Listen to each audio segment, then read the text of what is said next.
पाऊस आणि अंधारातही प्रशासनाची तत्परता। इनामदार कॉलनीचा 48 तासांनी वीज पुरवठा सुरळीत। मध्यरात्री बसवला नवीन डीपी। सोनपेठ प्रतिनिधी। सोनपेठ शहरातील इनामदार कॉलनीतील वीज पुरवठा गेल्या 48 तासापासून खंडित होता।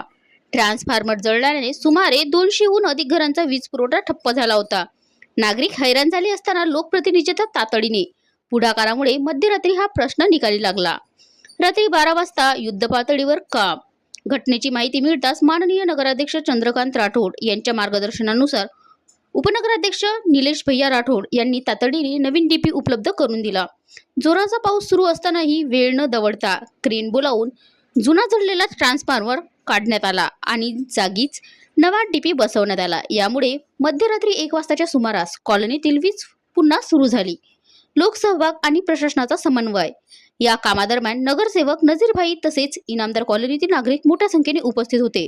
MSE DCL चे लाईनमन आणि कर्मचारी देखील पावसाची तमा न बाळगता अहोरात्र कामाला लागले होते।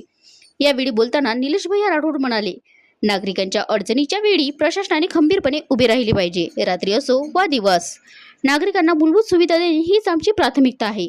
या कामात सहकार्य करणाऱ्या सर्व MSE DCL कर्मचाऱ्यांचे मनापासून आभार। भविष्यातील नियोजन। इनामदार कॉलनीतील लोकसंख्या आणि विजेचा लोड वाढल्याने पुन्हा असा प्रकार घडू नये यासाठी लवकरच या भागात दुसऱ्या डीपीसाठी जागा निश्चित करून नवीन ट्रान्सफॉर्मर बसवण्यात येईल असेही त्यांनी स्पष्ट केले।